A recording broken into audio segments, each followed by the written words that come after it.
My goal to help as many people as possible. I think to help make it okay to talk about the hard things. From mental health to sexual assault to whatever. It's like it's okay to talk about things, and you feel empowered by talking about it. And when other people, you realize that you're not alone. Hey, you guys, it's Danielle K. White. Welcome to the Danielle K. White Show. On this podcast, what you can expect is anything from fashion, fitness, hair, and yes, even family. I'm the creator of Natural Beta Real Hair Extensions and Isla Hand-Tied Hair. But what I'm really passionate about is sharing other people's stories, how they went from the pit to the peak, how entrepreneurs build the success that you see online today. So definitely tune into this podcast for a good story and a little bit of fashion and a little bit of hair and beauty mixed in. Hello, you guys. I am Danielle K. White. I am here with Mary Bonnet, and I am so excited to have you here. Thank you so much for being here. I actually started watching Selling Sunset a while ago because I love the fashion and I love the houses. But the more I started to follow you and hear your story of what you've gone through, I was like, holy shit, like you have lived kind of an amazing life and you've created such an amazing life for yourself. And I love that you're getting out there and you're talking about it and you're sharing your wins and you're sharing the dark side of success. So Thank you so much for being here on the show today. Thank you for having me. Yeah. So when I do this podcast, you guys, I love just diving in to hear people's stories. And I was briefly talking to Mary before we jumped on. And I said, what can I ask you? And I'm super excited because you seem very open. And I genuinely believe that when you're more open, like you said, Mary, that can really help and impact people. Absolutely. So let's go back to the beginning of your story. I know some people might see you on Selling Sunset, but they don't know, like I didn't know your backstory till I really started following you and then just even talking to you now. So I want to go back because I know your story started as being a young teen mom. Tell me, how did that happen and what was going on in your life? How did it all start? I think everybody knows how it happened. We know how it happened, but like, how did you do that at such a young age? Yeah. So, I was dating this guy, my first time I had sex. Within, I think 2 months, I got pregnant. I'm from a very, very small town in Indiana. And, my parents were very, very religious and we were raised, I went to a Catholic school growing up. And I think birth control and premarital sex just was not, you weren't supposed to do it. Not that it didn't happen, but you're not supposed to.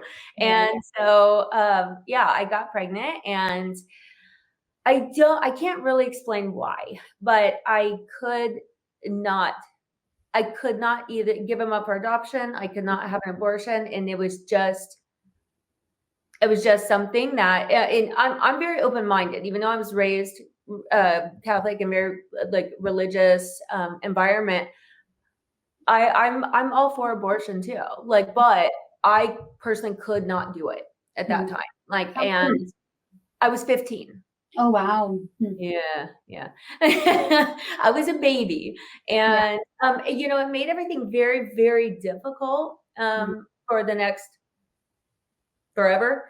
But I wouldn't change it for the world, but I couldn't do that. So, I had my son and, there was a scarlet letter basically on me for everybody in my hometown, because all the parents were like, oh, like she's that girl. And so it was really, really difficult growing up, trying to do what I thought was right, but being judged constantly. So I'm still very sensitive to judgment. That really did impact me for a very long time. It still does. But I think is sharing my story. I think it kind of explains why I'm the way I am. I'm not weak. I'm not indecisive. I choose to not judge people. I choose to do that because I've been on that end of it, and I would never do that to anybody else. So how did your parents feel about it when you were like, hey, I want to keep my son? Not happy. Not happy. They were definitely not happy. You know, they didn't believe in abortion, but they did feel that it was best for me to give them up for adoption. I mean, I was 15. Yeah. How am I going to raise a child? Right. And that's not their job. And so, yeah, they were not happy. But once my son was born, of course they fell in love with him, but they were very, very strict. Like they did not help me unless it had to do with school, like bettering myself, my education. If I had to work or do something or do my like schooling, then they would help me out with my son. Other than that, I did not get to hang out with my friends. I did not get to have a social life ever because they're like, you made that decision and you're gonna deal with it. You're gonna own that. You traded teenage life to be a mom. I did. Yeah. When did you move out on your own and full-time mom? Well, I was a full-time mom from the start. My son's biological father, he disappeared when he was about a year old. Oh, wow. And so from then on, like I've never had any child support, never had any like involvement, and it's terrible for my son, but it's also on the other hand, it's kind of, it's for the best because you can't make someone want to be there. You can't make them be like step up to the plate, and it's better to have no influence than bad influence and someone that's letting you down constantly. So, he's got his grandfather, he's got, he's had like many good friends of mine, like that are around male influences, but unfortunately, he just didn't step up to the plate. So did your son ever have a relationship with him or no? Not at all. Not at all. Not since he was, not since 1 year old.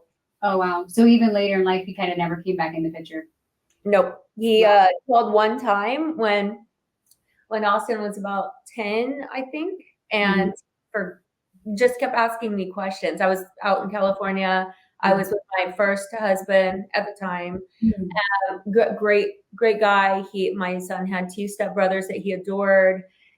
So we had a great life. And finally he called and I was like, oh my God, like, is he going to step back into the picture? Maybe he grew up. And so like, there was part of me that was very happy, like that maybe he actually matured and he wanted to be a part of his life. And then on the other hand, I was like, we finally have like a family environment and it's a healthy environment. And so now it's going to screw it up. But that didn't end up being the case. And I didn't have to worry about it because he kept asking questions about me. And then finally I was like, I don't know what you want me to say. Like I'm all I'm doing is like, just like living here in LA. I'm taking care of Austin. Like, and he's like, oh my God, Austin, how old is that kid? Oh my God, how old is he now? Yeah. Well, we freaking forgot he had a son. And I was like, he's good. That kid is good. Probably peaceful for you to just be like, okay, I can leave that chapter. So when did you meet your first husband? When it was in 2003 maybe. Okay. Yeah, 2003, I think. How old was your son at the time? Ooh, 2000. I'm not very good at dates and math. He was born in 97. So, yeah, he was 7, 8, 9. He's like 6, something like that. 6, 7, probably. So you were a single mom for those 6 years. What was the most challenging part about that? Yeah.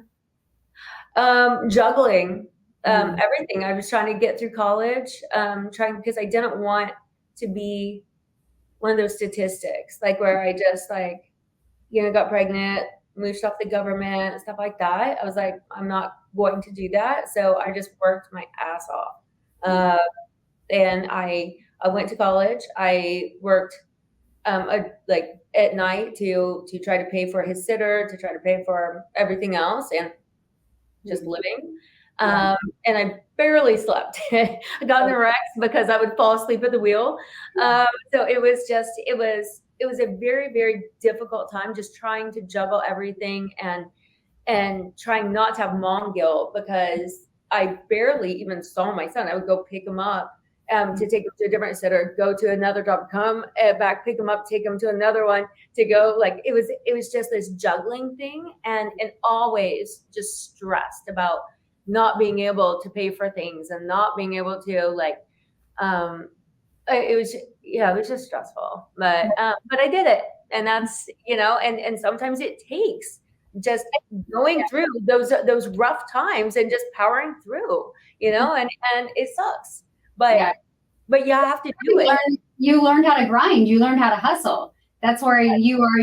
Where you're at today. It's probably those years where you're like, hey, I not only did this when I was young, but I did it as a single mom. Exactly. Yeah. Perseverance. I think that's a lot of times that is the way it is. And that's part of why I wrote the book, because you don't realize what you're going through in the moment, where like what that's building you up for, where that's going to lead you, because you learn things as you go, and you don't realize sometimes like why this is happening, or why it has to be so hard. But looking back on it, I can see that even like when I was judged, as a young mom, like in my hometown, I was judged, but that actually, because I'm so sensitive to stuff like that, and it hardened me a little bit and gave me a taste of it so that I can deal with it now. So I'm going to skip forward a little bit. So you're on Selling Sunset, but I really want to talk about your book, which is Selling Sunshine. I think that's so cute. I'm like selling Sunset, but this real story behind what people see. So what inspired you to write this book? I think when I would open up about I have so many issues. When I would open up about any of my issues and stuff, and just think, well, it's people go through it and stuff. And so I opened up about it. The responses that I would get was so positive. They're like, thank you for talking about this. Well, it builds trust, and it also builds relatability. It's like, oh, you see just all the pretty stuff on Selling Sunset, and you honestly see a lot of, like, I hate to say it, but on reality TV, there is a little bit of the drama side of it. And I think you guys are like, well, I'm a real human being. So like you said, you can kind of help people, and it empowers people. I found that so many times where like you share something, you're like, oh, I don't know if I want to say this. And then people are like, thank you. You're like, oh shit. Okay. So then you're like, well, I want to share more. So walk us through your book a little bit. Is it a memoir? Is it you talking about your stories? Is it talking about your life? Like, tell us more about it. Yeah. So it basically is like a memoir, but the purpose of it is I don't talk about a lot of my life and things I've been through on Selling Sunset. Because they're very, very personal and sensitive subjects, and I don't want things edited in a way like where it doesn't tell the story properly. And so I wanted to open up about it, because I feel like the more we talk about things, the more power we have. So, and it helps other people. So, like from sexual assault, domestic violence, divorce, like death, infertility. All of that in your book? All of it, yeah. Death, infertility, like ADHD, battling, like just in the workplace, like being a woman in the workplace, and how I've just tried to succeed, and how I've done things in real estate. The show, everything, just like drama from the show, and how mental health, how it's affected me. Like I go into a lot in it. So you were married before, and was your husband, he passed away? Is that because I was looking on social media, your ex-husband passed? Yeah, my first ex-husband did. Okay. Was that unexpectedly, or had you guys divorced, or? We divorced, but we were on very, very good terms. It was there were some health issues, and out of respect for him, I didn't go into detail a lot. But he was a force of nature, and one of the best humans I've ever met. And yeah, he was great. That's good. You're grateful. It sounds like you have a lot of gratitude for having him in your life. I do. Yeah. Sorry. No, it's okay. No, thank you for sharing. I think that's people need to hear that, talk about, you don't have to go into details, but how you're feeling in that situation. Yeah. And it's something that you can't just like skip over in life. He's part of your world and a part of your family, and he always will be a part of your son's life. Absolutely. Yeah. And my friends and everything, Amanda, knew him very, very well. Jason and Brett, they knew him. My sister, like he was wonderful. Yeah. So now you are, I was kind of watching something earlier today. Talk to me about the fertility. Like for moms, like infertility, like is such a big issue. And I'd love to hear your story on that and what you've gone through. So I recently found out I did this body scan for Nuvo. So I was trying to be proactive and were you guys trying to get pregnant, or were you just getting a check? No, we've been trying. Yeah, we wanted to get pregnant. And I was going to do and I did do embryo freezing. I tried actually, and we didn't get any healthy embryos. And then we ended up getting pregnant about 2 years ago. It's all on the show. Not unfortunately, fortunately, I was able to put it on the show because it opened up the conversation for a lot of women and made it okay to talk about. Because I opened up about it right away. Most people do wait until the 12, 13 week mark, so that it's the safe zone. I was so excited because we got pregnant the first time we tried. We went to Bali, and at my age, I was like, oh, it's going to take a while. And we're just going to try naturally. Yeah. We got pregnant right away. And then, so I came back and everything is like on this show. And then so you miscarried that baby? Yeah. And so we went to the doctor and we thought that we were going to come back with the first ultrasound picture, and production was going to be here waiting for us to come show it. And when we went to the doctor, found out I miscarried. So came back, and Romain, obviously like the protector that he is, he's like, if you were at my house, then you're gonna have a problem. He's like, give her a space. And but they came the next morning, and I did the scene with Amanda where it's just, it's it's hard. Yeah. It's hard.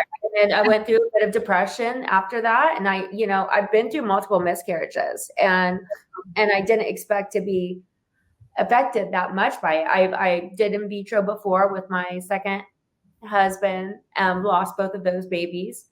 I had twins and lost both of those. And then I've had one other miscarriage, and I didn't know why. So then when I did this full body scan, I found out that it was because I have a septum in the middle of my uterus. And and that's a full block, right? Like it's a full blockage in your uterus, right? Well, basically, like where your uterus is kind of like, like a kind of upside down triangle, kind of, and there's a septum in the middle, like almost like what you have in your nose. It's like a septum that goes down, but there's no blood flow in that. So if an embryo attaches to that part, it'll just die. If it attaches to anywhere, there's not enough room, basically. So even if it attaches to like the walls, like where it's fine, there's not enough room for it to grow, so it'll die. So you have no problem getting pregnant. You're just trying to figure out, why is this happening? And I've had 2 miscarriages myself, and they're hard. Like, it doesn't matter if you're 6 weeks, 8 weeks, like you get attached to this. I believe that you get attached the minute you're pregnant. Like you feel that little soul. Yeah, and you do. People don't understand, like, to have that miscarriage, it's so hard. I love that you're like even opening up and talking about it. Yeah. So now how long ago did you find this out? I found out, when did I find out? It was this spring, I believe. Yeah. And so I'm on the board of directors now for a women's health foundation. Because one of my very, very good friends, he's a OBGYN and he's on the board, and he wanted me to get involved because my platform to raise awareness for things like this and for outreach programs and stuff like that. And it's such a fantastic organization. But if I can't do anything about my situation, I want to help other women like take control of their situations, and don't just let your life kind of pass you by. And if you know that there's something wrong, and most women do, and the doctor, oh no, it's fine. It's like, if you know, you fight for it, for what you know. You don't know what it is, but you fight for it, because there is a gap in women's health. Like, when you have a septum, can they do anything about that? Surgery. Okay. Wow. Yeah. So I can have surgery, and I'm going to, but the thing is, at this point, we're trying to figure out with my schedule. I have the book coming out and filming and everything like that, and the recovery time for it, plus, and then I have to go back in and try to do like the embryo freezing and stuff, because at my age, like there's there's just a very good chance that my eggs and stuff are not going to be very good. It's not, the chances are not good. But we're still going to probably do it, but we've kind of come to terms, Romaine and I have talked about it. We've kind of come to terms that if it doesn't happen naturally, maybe we have other options, or maybe we're going to be good with ourselves. And we love to travel, so we get to travel, and we've got our new puppy and stuff, and so he's our doggy baby. How old is your first son? My son, he's 27. Oh, so you guys are in the pocket where you're like freedom, but at the same time. But I love that you're entertaining that option, because, like you said, I feel like in life, if we entertain the possibilities and it happens, then it's meant to be. Right. You know? And if you get a little blessing out of it, then it's meant to be. And I will tell you, and I'm sure you know, there's no such thing as good timing with kids ever. Right. No, there's not. There's not. And they change your life like dramatically, but it's like, but they're such a welcomed change. Yeah. It's just, we're just trying to figure it out, because it's just so complicated, but we're just, we've decided we're going to be happy no matter what. Yeah, for sure. How long have you guys been married? I know you've been together for a while. Yeah, we've been together for 7 years, and we've been married for 5.5. 5.5. Nice. So how long have you been on Selling Sunset? And talk to us. How did that come about? Well, I've been on since the beginning. I have no idea when it started. It was maybe 6. We're on season 9. So. Were you with that group before they decided to create a whole reality series with it? Was I with Romaine? Yeah. No, with the Oppenheimer group. Oh, yeah. Okay. So, and then like, we're doing a reality show. You're like, here we go. What has been some of the biggest? Adam DeVillo saw a picture of us in a magazine, and it was, I think the only people that were there at the time, it was Heather, Nicole, me, Jason Brett. Yeah, that's it. That's on the show now. But Heather's not on the show, so anymore. But I think me, Nicole. What's that been like? I mean, to go from, you're doing real estate, doing your thing, and all of a sudden it's like, I mean, I've talked to a few people who have been on reality shows, and they're like, what you say is not what you say. Like, I mean, and I get it, because it's TV and it's drama, but has that been challenging for you, or have you had a really good experience? Has there been kind of like ups and downs with that? I think I've had a better experience than some people have, but I look at it differently, because I'm very aware that anything we say and do can and will be used against you. So when people, like, I've been made fun of for not being able to speak, and I'm like stumble on my words. I'm like, because I'm thinking through what I say before I say it. Like, I know how to speak. I'm just not gonna say something I later regret. So I definitely do that, and because I don't want to negatively affect my business. I don't want to embarrass my family or my son. And so I do take precautions when I'm on there. I'm like, of course, I'm giving them what they want. And I'm very, very open, more open than most of the girls about my life and give people the inside scoop. But I just fighting and bickering and stuff about stuff. That's just not me. I'm just like, I've got important shit to do. I'm not getting involved in this. This is childish. I'm not doing it. And so I just, I don't get involved in that kind of stuff, but I feel like I give enough on the personal side that it makes up for it. Do you ever feel like, you're always when you're on the spotlight, you're always gonna get people that are just the trolls, talking negative, talking rude. How do you deal with that? The haters, the social media, the drama there? Are you kind of like delete and block kind of thing, or you just don't give it your time and attention? Does it ever bug you, or did it in the beginning when you were on the show? Yeah, it does bug me. Definitely. My assistant is very good. In the beginning, I would spend way, way too much time. If saying something about me, I could look at them like, that's not even true. Like, where do these people get off like thinking this is not even remotely true? And people think that they know you and they know what's going on. And it's like, where'd you even come up with that? This is so crazy. What's one of the wild stories that they've made up about you? Yeah. Oh, like ridiculous stuff. It's so freaking crazy. But then, and I would spend so much time trying to kill people with kindness. Like, so I'm like, you know what, you say this, and I would spend like 2 hours like formulating a response, like where I'm like, okay, and I say something like, I'm like, obviously this is something very personal to you because we don't know each other. So like, what can I do to help you? Like, this is obviously something you've been through, and like, I want to be there for you. And then where I like kill them with kindness. They're like, oh my God, I'm so sorry. You're so right. I went through this, and they tell me their life story, and I'm like, okay, please don't do that to anybody else, because it is very, very hurtful. Like, it really is. Like, you're just being you and trying to do your best, and to just be attacked constantly. It's very difficult. But now, I don't have time to do that. But I've realized that it's just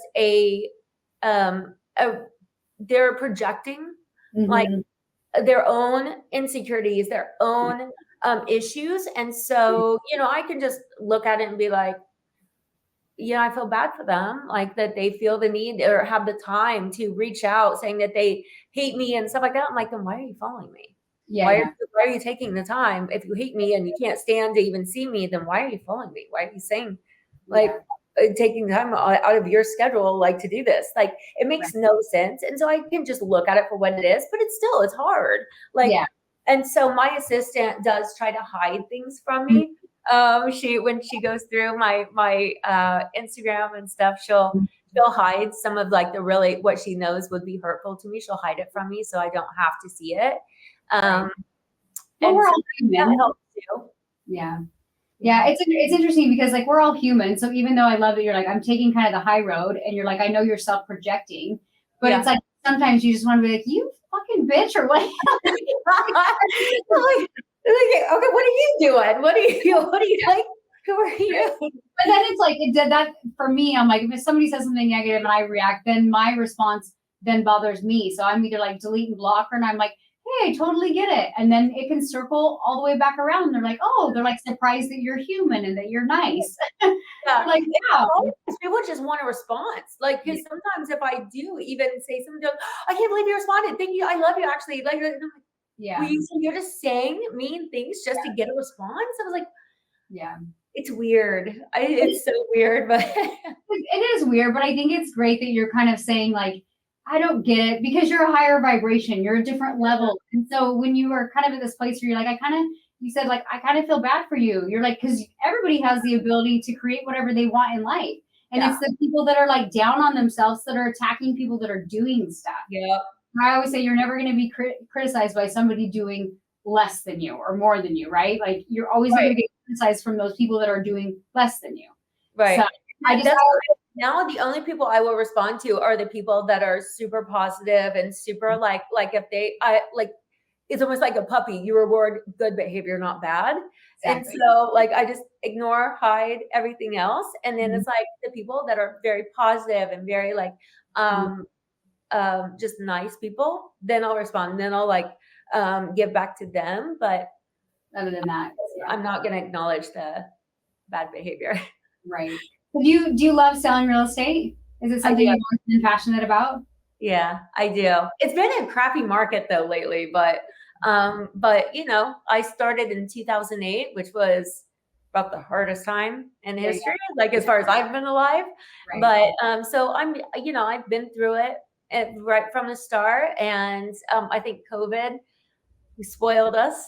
Yeah.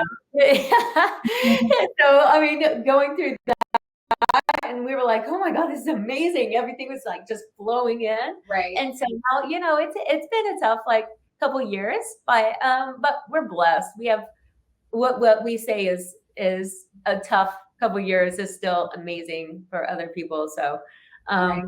So with your book, you inspired it just because you want to share more of your story. What's your tour like? What's your goal like right now with your book? my goal to help as many people as possible. I think to help make it okay to talk about the hard things, you know, from mental health to sexual assault to whatever. It's like it's okay to talk about things, and you feel empowered by talking about it. And when other people, you realize that you're not alone. It's very powerful to come to that realization and have other people to talk to about it. Have you felt a sense of peace in writing the book for you? Like no, not really. It was so hard. it was very emotional. I had to talk to my therapist a lot because I would just schedule around writing certain chapters because I would just be bawling because I'm typically have been a kind of person just to hold everything in. I'm like, well, if nothing good is going to come from me talking about something, I'm not going to. I'm not just going to burden people with my problems. And so I always held everything in. And then once I realized that it can be helpful for me, I've got this platform and it's not going to be forever. And I want to do something good with it. Besides just dressing cute and being in the middle of cat fights. Well, I mean, there's more depth to life, and I love that you just said this. I have this platform. I almost look at it, you have this platform, and now it's like your obligation. It's your responsibility. And if by not doing that, by not sharing this, it's almost like selfish. You know, it's like, okay, how can I help other women with this platform? And I don't know if you've experienced this, but that's way more rewarding, I'm sure, than like this selling houses and the show is fun. But what's rewarding is helping other people and reaching and impacting other people. It's funny. Really, I'm in the process of writing a book too, and like I'm literally like, okay, am I going to go into another cry session, or where are we at today? Right? I mean, yeah, you have so many of them. It's like, I mean, because you have to open up old wounds. You have to like go to a place that you like. Just human nature. You try to cope and you shut it off just to get through it. So to go relive it, to explain things and go through it, it's like, it is hard. It is very hard. But what was the hardest chapter for you to write? I don't want you to spoil it because I want everyone to go out and get your book, but what was the hardest chapter? The sexual assault. That one, and then my first husband dying. Like, I think that the sexual assault, and then at the end, where I paid tribute to my ex, like it took me for one statement, it took me probably 2 hours to be able to make one statement because I couldn't get it out because it was just like I don't know, it was just like it was so meaningful and almost like this it was just a tribute to him, and it just impacted me so much, like that that I'm where I am today, and I know he's proud of me wherever he is, and he's been around like protecting me and guiding me and stuff like that. So yeah, he's rooting for you. he is. Yeah, I love that. Well, I loved having you on the show today, and I don't want to give too much of the book away, you guys. It's Selling Sunshine. Where did you come up with that title? I mean, I know you're on Selling Sunset, but I was like, that's so cute. Like, you know. Yeah, because I think it's a play off of, well, obviously a play off of Selling Sunset, but because no matter what happens in life, it's like you have to just put a smile on. You have to get up, and yes, it's tough. Yes, it sucks some days, but put a smile on, power through, and there is like sunshine on the other side. Like whatever it is you're going through, just keep pushing forward, because you will make it to the other side, and you'll have like wonderful things and happy days and stuff like that. I think too, with everything you've gone through, and I always say, people that are victims, they get stuck in the focusing on the negative, and people that are triumphant focus on who they've become, and they are almost in a way weirdly grateful for what they had to go through to become who they've become. And it all attributes to, like you said, focusing on the wins, focusing on the sunshine. So I kind of assume that it's a mindset, and I have to remind myself every day when I was like, oh, I have to do this. I'm like, no, I get to do this. Yeah, I'm allowed to do this. Like, because it's like sometimes you don't. It's easy to fall into that negative, but if you focus on the positive, it helps you get through things so much better. I love it. Yeah, I think that's one thing with women, especially. It's like we can create whatever we want to do. Like we can be a mom, we can create this killer career, we can do all these things. Even if amongst having trials in our life, it's like, who can you become on the other side? So I love that you are using your platform to really empower women. And I was really excited to have you on the show today, because that's one of the things that I stand for too, is like, you don't have to choose like be a mom or work. You can literally build it all, and you can do whatever you want. Yeah. So before I let you go, what's one word of advice can you give to women that are they're just down? They don't know how to get out of it. They're just kind of in this shitty, dark space. Like, what's one thing in your life that you just, when you were in this dark place, how did you get out of it? And what advice can you give to other women that maybe are in dark spaces inside their life right now? I think that if anybody looks back, like every time you're going through something and you feel like you're never going to get out of it, think back about like another hard time that you had. You probably felt like that then too, and you always get out of it. There's always an end to it. Everything in life is temporary. Everything, and so this too will be temporary. It's like you gotta just keep pushing forward. Keep no matter if you feel like powering through or not, just do it, and you will get through it, just like you always have. Like, but it always feels like you won't. It always feels like this is like you can't see. You're so like consumed by what's going on. It honestly feels like you won't ever. And so that's what helped me through. Is like I did it before, I can do it again. Like so, just if you try to look at like the other times, like where you got through it, it'll help you get through this time. Isn't that crazy? I feel like the more we evolve, our capacity goes up. And so I have to remind myself the same thing every time. Like when you're in the thick of things, you're like, exactly. You're like, well, this problem that I thought was huge then, I can look back and be like, well, that wasn't as big of a problem as I maybe thought. Yeah. And so it gives you like you understanding like you're in a sticky spot, but like you said, it's temporary. And it's, all about who you become on the other side of this. And sometimes it sucks. And sometimes you're in a dark split place. But again, kind of focusing on like the good in life versus like a really crappy situation. Yeah. My ex, like, he always said, like, your biggest problem is always just your biggest problem. Like, no matter what it is, it's like, you could be like, oh my God, my clothes aren't fitting today. I'd like, look so bad, like whatever it is. And you're really like distraught over it. Or it's like, I just lost my house or whatever, or like your dog passes, whatever it is. It's like, that is your biggest problem. And it feels so big, especially for women because hormones and everything. Like it's like no matter what it is in life, it's always just your biggest problem. And so it's if you can just look back on what you've been able to get through, you'll be proud of yourself and be able to get through anything else.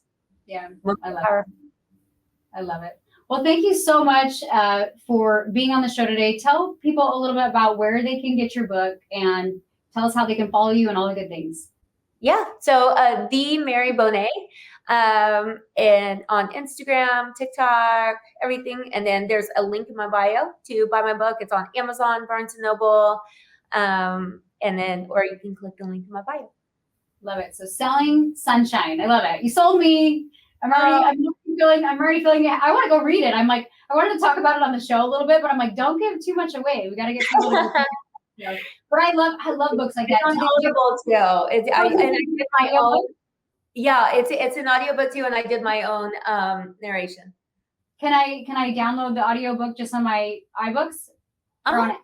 Okay, cool. Yeah. My husband jokes around. He's like, you never read, and I'm like, excuse me, I listen to books almost every single day. So yeah, people do that now. So I wanted to make sure it was very difficult to do on my own. It was such an experience, but yeah, it's available audiobook.